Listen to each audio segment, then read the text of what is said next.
Assalamualaikum warahmatullahi wabarakatuh. Saya Zulfa Islam Muctaidah akan mempresentasikan hadis Tarbawi 2 yang bertemakan tekun belajar. Langsung saja pada pembahasan yang pertama, hadis dan terjemahannya. Wa ani ubani Umar radhiyallahu anhu anna Rasulullah sallallahu alaihi wasallam qala innama masalu sahibil qur'ani kama salil al iblil muaqalati in ahada alaiha amsakaha wa in atolaqoha sahabat. Muttafaq alaih. Dari Ibnu Umar radhiyallahu anhu bahwasanya Rasulullah shallallahu alaihi wasallam bersabda, sesungguhnya perumpamaan pemilik menguasai Al-Quran itu adalah seperti menguasai seekor unta yang terikat. Bila ia memerhatikannya, maka ia akan tetap bertahan, dan bila ia membiarkannya, maka lepaslah ia. Yang kedua, kosakata atau mufradat. Sohibil Qur'ani, artinya teman Al-Quran atau pemiliknya. Di sini dimaksudkan pembaca, penghafal Al-Quran. Ahada alaiha, yang artinya berhati-hati, memerhatikan dan merawat. Al-iblil mu'aqalati, artinya unta yang diikat dengan tali. Amsakaha, artinya maksudnya dipegang dan terus-menerus dipegang.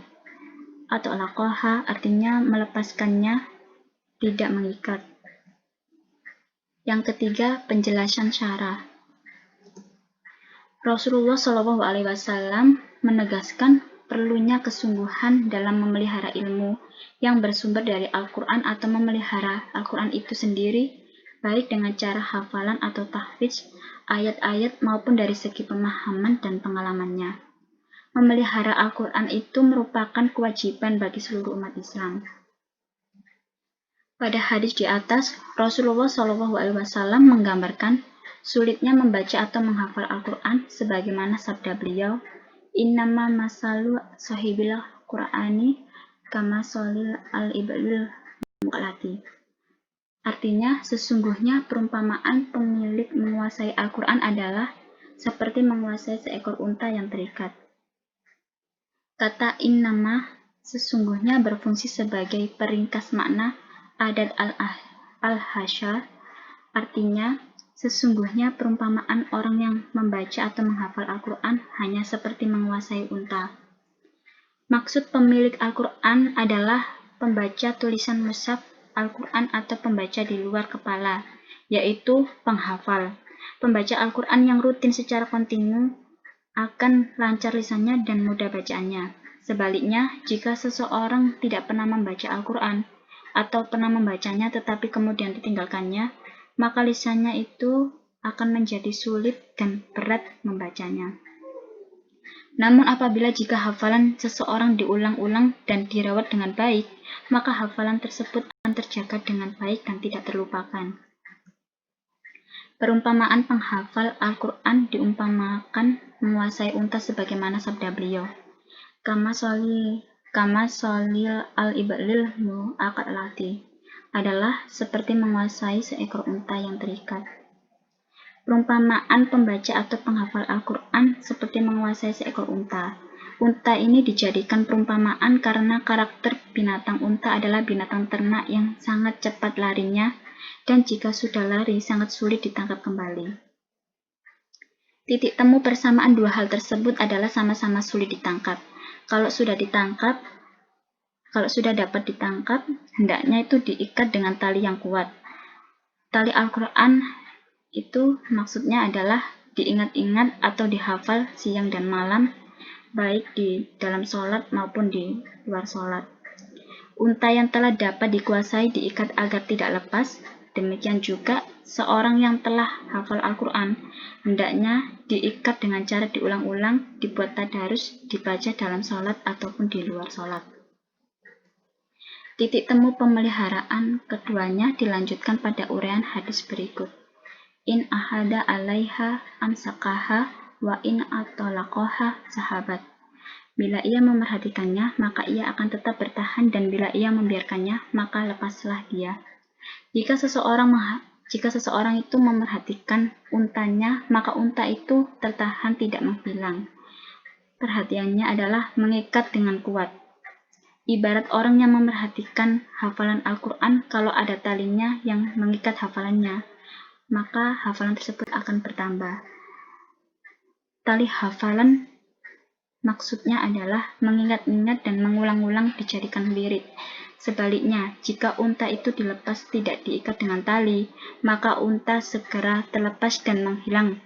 Ibarat Al-Quran yang tidak diikat dengan tali ulang-ulang dan simaan siang malam, hafalan tersebut tidak akan tahan lama.